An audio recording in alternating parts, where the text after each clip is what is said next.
grain cart and 2 augers. That's awesome. This is what you call a stacked 1970s shop. Here she is, stuck on the side of the road. State highway, skid loader.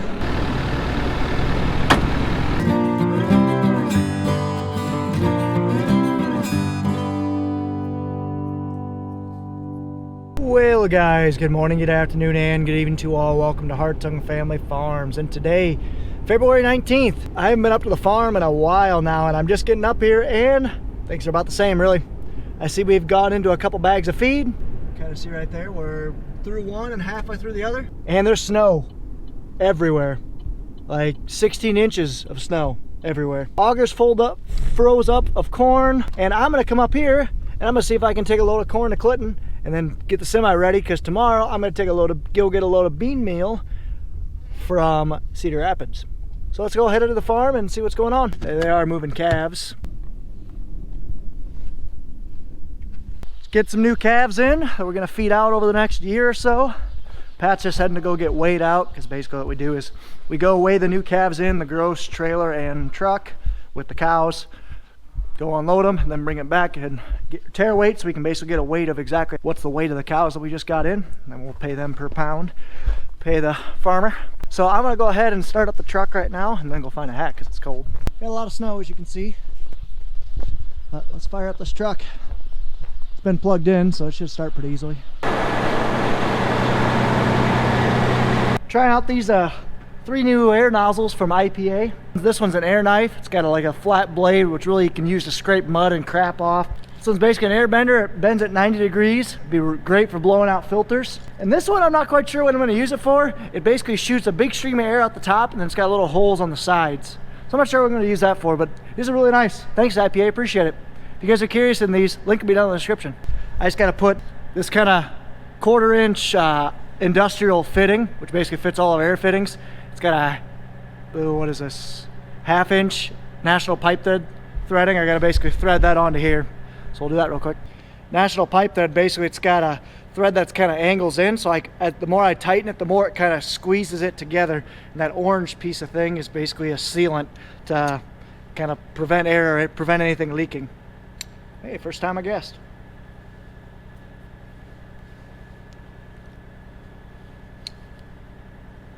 Get her nice and tight.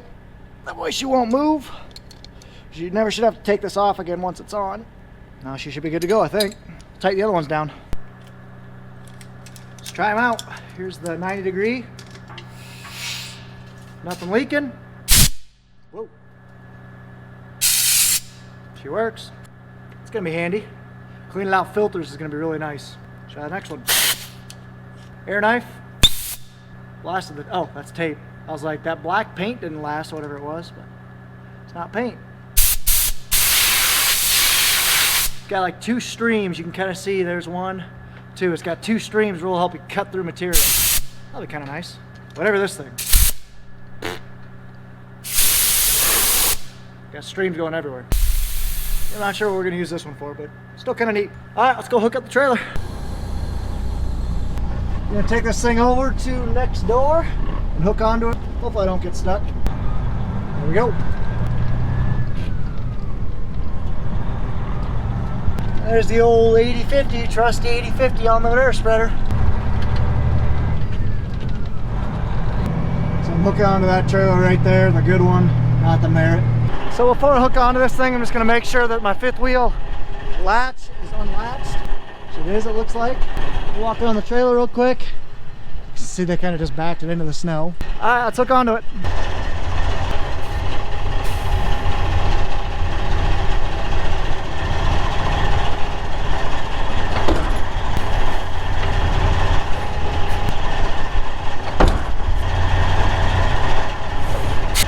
Good enough. Took on the glad hands. Hate jacking stuff up. So when I pulled out, I made sure all my wheels were turning. Basically means the brakes aren't frozen. So I'm gonna go kick tires. See all that snow? Gotta keep that snow off.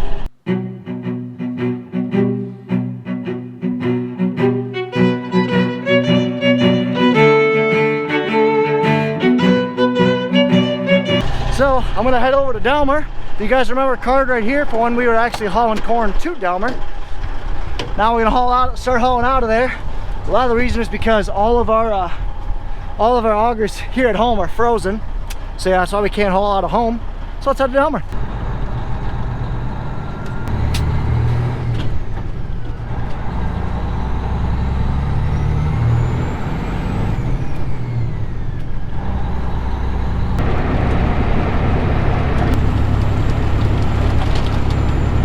Just making it to Delmer.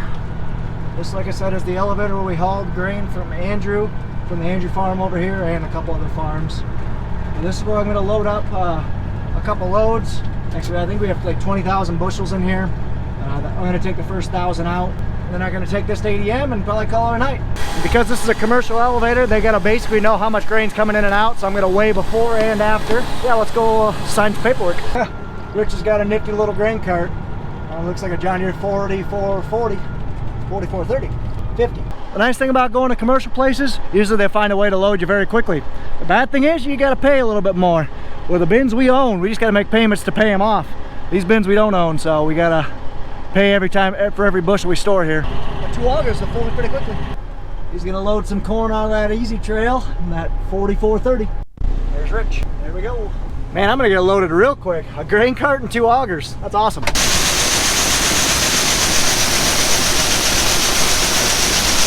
Sweet. Check out these sweet pictures. No, I wasn't carrying my GoPro because it's really dusty outside. Just watching Rich. He's telling me what to do. There he goes. Now I think I'm full. He used to work at the store in Preston that my uncle used to own, my late Uncle Jerry. So we're always real good friends with him. That's why we drive 20 miles over here to kind of support him. Real good family friend. So I'm gonna go ahead and get weighed out right here on their scale. Then I'm gonna head to Clinton.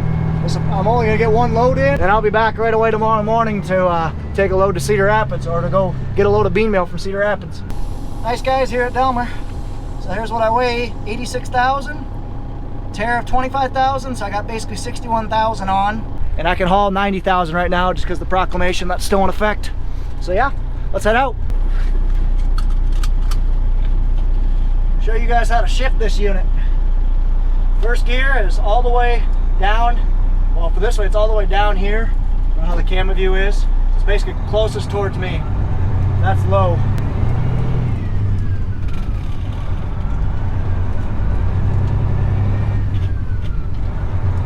There's third, fourth. Got a stop sign right here that you guys can't see.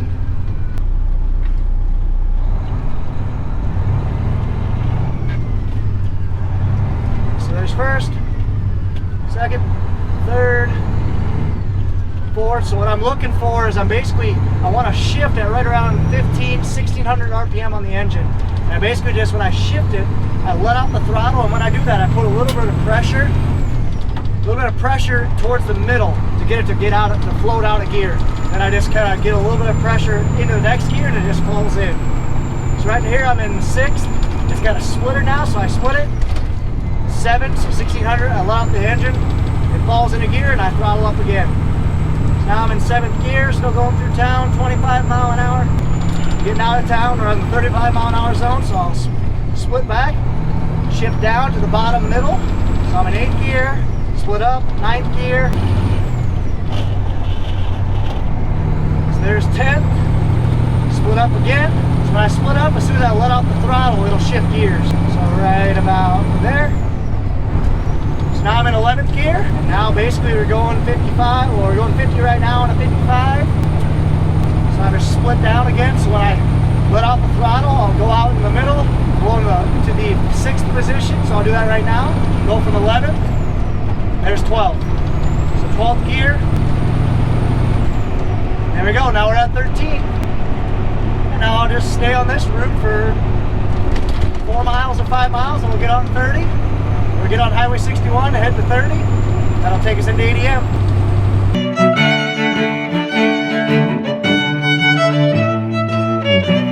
So I'm about ready to start to slow down. I see 61. This is basically where my road and 61 are run parallel with each other. So I'm going to start to slow down, and when I do that, I'm going to turn on the Jake brake, which you'll hear right now. that's a jig brake, and basically it's a valve up on top of the engine block just to kind of use the engine to help slow me down.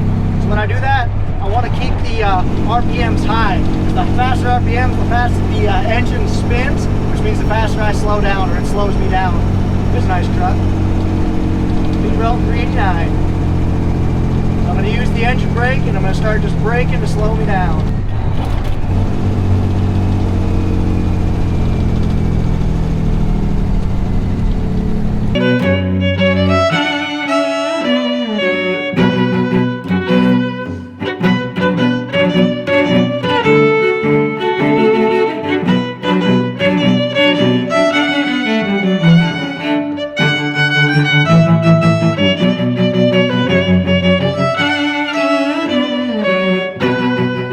Alrighty guys, just made it to ADM. Hope you enjoyed that little time lapse.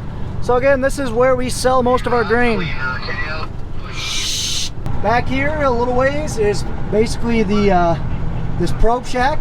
It's where they test the corn, the quality of it, get the attributes or the qualities of the corn that they're looking for, like test weight, moisture, testing for any foreign material or anything that'll dock us. And then we'll go up and scale in, dump our grain and scale out and head home. And it's nice, there's no one here. It's a drive-through. There's a deer right there. Why is there a deer here? I didn't realize there were deer down here. A couple of them. Two on the hill there, one there. Well, you don't see that every day. I didn't realize there were deer down here. Pretty good sized one. 3 nice doe and a little small doe. Ooh. 4 nice doe, 5 nice. Jeez, there's 8 of them there. There's 8 of them. Hartung Farm 668. 104668. So they're probing me right now. Those little arms are reaching into the semi and getting a cross-sectional view, getting a rough sample of the grain that's in my truck, and now I'll head out. Man, this road is rough today. A lot of guys haven't. I basically got to wait for SPOERLIEN.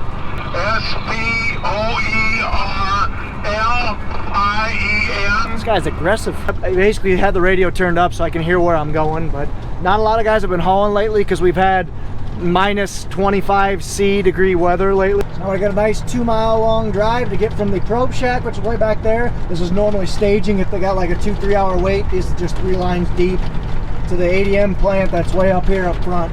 That's where they take our grain and they either take it to a river terminal, put it on the barge to head south to export it, or they process it into basically high fructose corn syrup and other corn-based products, and then byproducts, some DDGs or gluten. No, they byproduct gluten, which is one of their byproducts, and then we actually buy that back for our cattle. So we sell them grain and we actually buy their byproducts back. So this plant here is an awesome thing for us being cattle farmers and grain farmers. Man, this road is rough. I'm only going 10 miles an hour over it.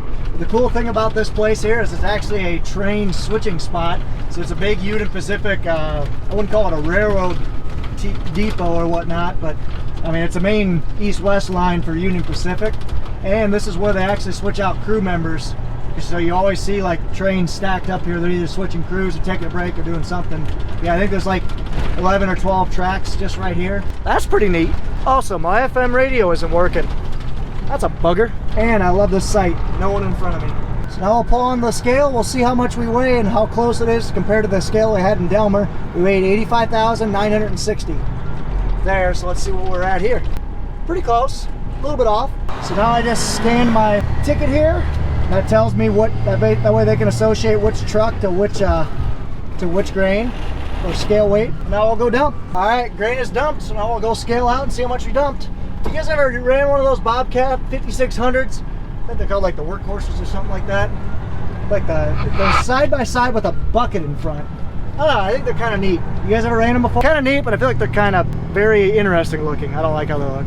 Also, if you guys have made it this far in the video, be sure to hit that subscribe button and like it if you guys don't mind. So somehow we grew 5 bushels from when we weighed out at Delmer and then when I weighed in here. But I think that's just a tolerance to the scale. A scale can't be 100% accurate. There's a little bit of error in everything. But I'd rather have the error here because I still have more bushels than Delmar, but I still sold a little bit more for Pat. Test weight of 57 there, moisture of 14.5, and a FM of 1.7, which is good. It's under 3. So let's head home.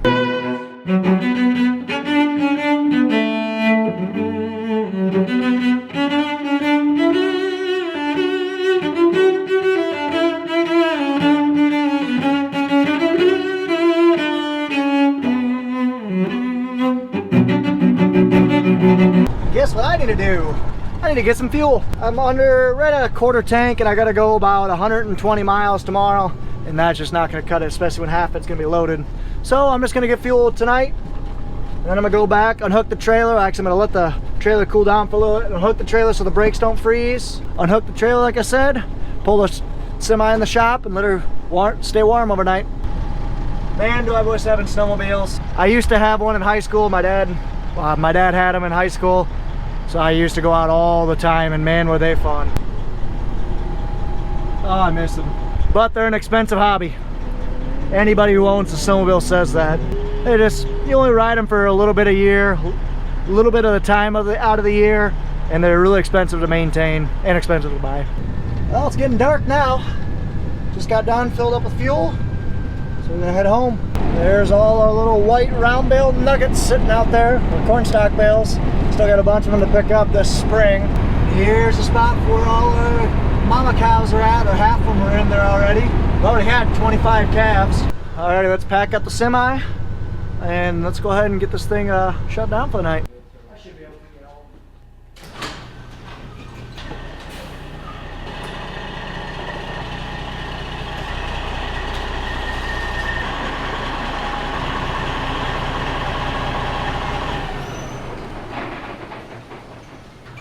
Glad you're here, Alan. Because that would have been a pain in the butt to do by myself. So look, might grease the fifth wheel. This is what you call a stacked 1970s shop. Got one semi, feeder wagon and tractor, and skid loader, and then a snowmobile in the back. Yeah, this is our shop. I believe it's either 35 or 40 by 60, and it is not big enough, especially because we got 40 years worth of junk just encroaching on that the 40 by 60 width or length. So yeah, but we got it in, so that'll be great because this semi, I'm gonna come back here, get out of here hopefully at 6:30 tomorrow morning, hopefully by 6 o'clock or so. I'll be out here, I can start up, hook onto the trailer and get going to Cedar Rapids, so I'm back here by 10. And obviously this stuff's in here because we use it every single day and it's been ridiculously cold out. There's the undercarriage, there's the fifth wheel, there's the rear differential, front differential. Probably should get greased at some point. Man, this thing barely squeezed in. And I mean barely. Whew. I'm gonna go check the fifth wheel, and I might grease the fifth wheel real quick, because what the fifth wheel is basically, it's literally another wheel, but it's essentially, it's what the belly of the trailer, what it rests and hooks up to. It's got a little pin called the king pin on the trailer, slides into here and gets locked in, and then the trailer rotates on this pad. So it needs to be greased every once in a while, and it looks pretty dry. I might grease it, but I'm gonna look at the underside and see, and if it's not, I'm gonna grease it. It's a winter wonderland that's got 12 to 16 inches of snow everywhere. It's gonna be a late spring with all this snow. It's gonna take a while to dry. But yeah, I'm gonna grease the fifth wheel a little bit. Basically what that means, I'm just gonna put like a couple rows of grease just around on the fifth wheel there. Then I'm gonna probably head home, and you guys are gonna see in the next video me heading to Cedar Rapids. Hope I don't get lost. Card to right here where last year I got lost in Cedar Rapids, which is the second largest city in Iowa. It wasn't good. Milwaukee grease guns, the best. You go double time.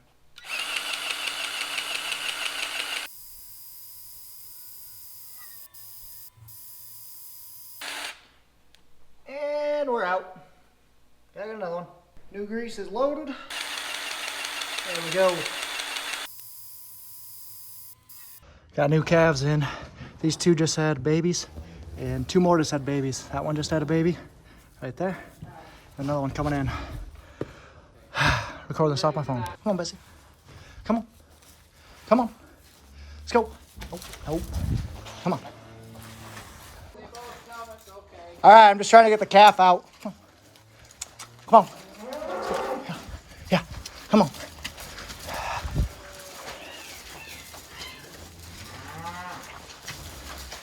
There you go. Go in there. Come on.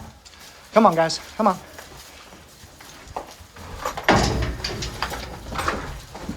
Good job. All right, they're both in. Come on. Come on. There you go. Come on. Come on. Hi. Get in there. Come on. Come on. There you go. There you go. Come on. Come on. Get in there. Come on. Yeah. Hip, hip, hip. There she goes. You want the white one too?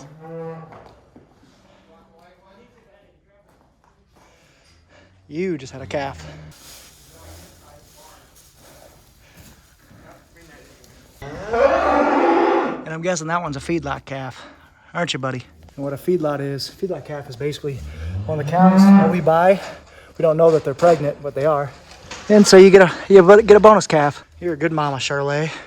The white breeds that we got are Charolais. The black ones are Angus. And this one's got a white face. This one's calf. So the bull was Angus. You'll be able to see it here soon. There's its white calf, right there. That's that one's calf. Mom, baby. This was unexpected. I didn't expect to help out, but Pat had 4 calves born in an hour. And we had to basically bring him inside because of in the 10 degrees Fahrenheit weather. All right, coming. They'll freeze to death in an hour. Come on, come on, come on. Hip, hip, hip, hip. Yeah. Nope, nope. Go through that door. Through that door. Here you go. Come here. Come on, buddy. Oh, boss. Oh. Grab that gate. So we're trying to get we have 2 more cows that. All right. Come on, hip, hip, hip. 1, 2, 3, 4. Yep. We had 6 calves tonight, and when it's 0 degree or 2 below tonight, they won't last more than an hour. So we're trying to get the last cow in. 6 calves born tonight. Cats everywhere. Lost one, but so Alan's bringing straw and hay down. Hay's gonna go in here. Straw's gonna go over here so we can bed. We also got cameras. You can kind of see that blue light right up there. There's a camera in there, camera right there on the other side, camera there, and a camera in here so we can see all the calves, at least most of them. Hi, buddy. You're a curious one. You're a curious gal. Hi. Hi. How are you guys all doing?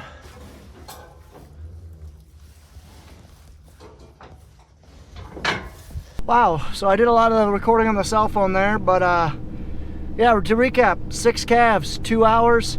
Temperature is -1 out right now, and calves when they're born wet, obviously, so they don't last more than an hour out in the cold before they freeze to death. We lost one this morning, or early this afternoon, but still got 5 of them. Wow.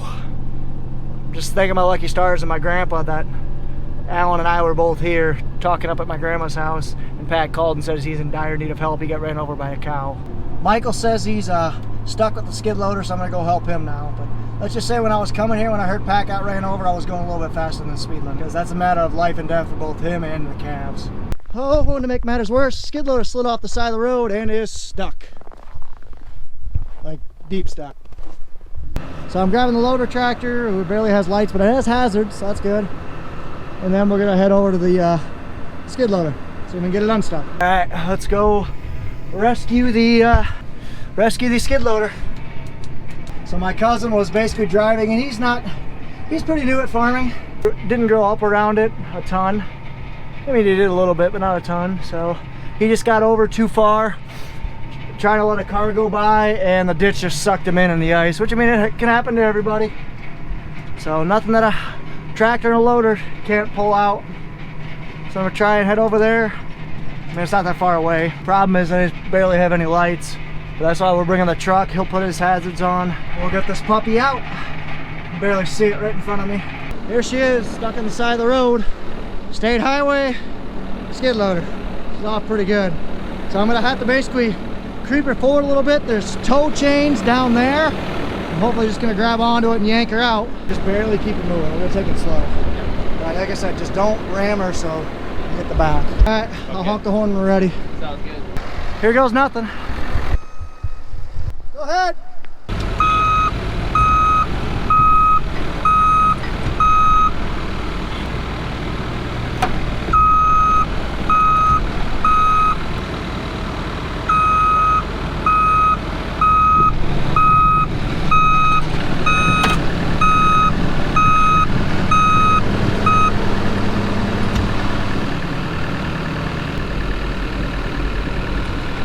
First one's a no-go, gotta reposition.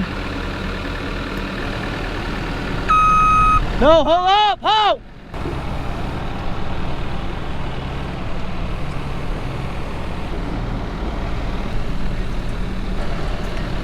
All right, let's try it again. Hold on, go when I honk the horn. Here we go.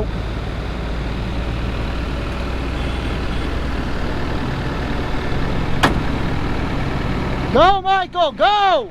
Go!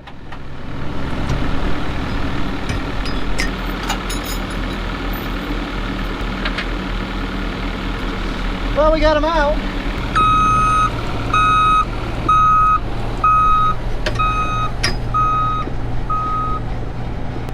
Got him out, ladies and gentlemen. That was kind of rough. Whew, but we made it. Let me tell you what. That is not what I expected to be doing at 9 o'clock at night. I was expecting to be home 3 hours ago, you know, working on editing some YouTube videos for you, but family's family, gotta help them out. Pat almost got killed by a cow, and Michael got the skid loader stuck on the side of the road at 9 o'clock at night. So, but hey, no one got seriously hurt. It's a good day. Good day in my book, at least. So let's go put this thing away and then help go push some snow, what Michael was gonna do. All right, unstuck, ready to move. That was a lot more excitement than I wanted, but hey, it is what it is. All right, let's head over there. That's where he was stuck. Not the best place you want to be, but hey, we're out. All right, let's go.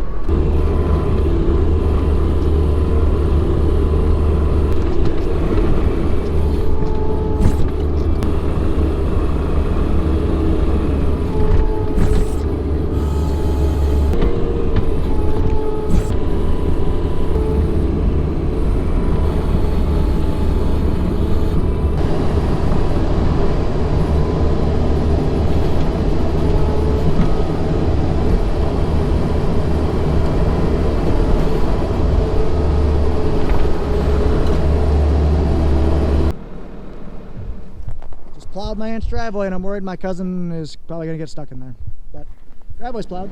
Alrighty, time for round 2. Hopefully not break anything. Hopefully. And I don't have my clamp thing anymore, so you guys can't watch. Alrighty, well, that was long, tiring. Well, I didn't break anything. Might have. Oh well. So yeah, I am all done for the night. It's 11:30. So just to recap, I thought the video was over. Probably did finish a video, but then Michael got the skid loader stuck, and then the driveway needed to be plowed, and yeah, a bunch of things. But anyway, I am exhausted, guys. I'm tired, so it's time for me to head home. So I hope you guys did enjoy this video. If you guys did, be sure to like, comment, and subscribe. Follow us on Facebook and Instagram at Hartung Family Farms, and of course, guys, as always, ta-ta for now. And the worst part is I couldn't close up my coat because it was frozen shut. Life. All right, see you guys.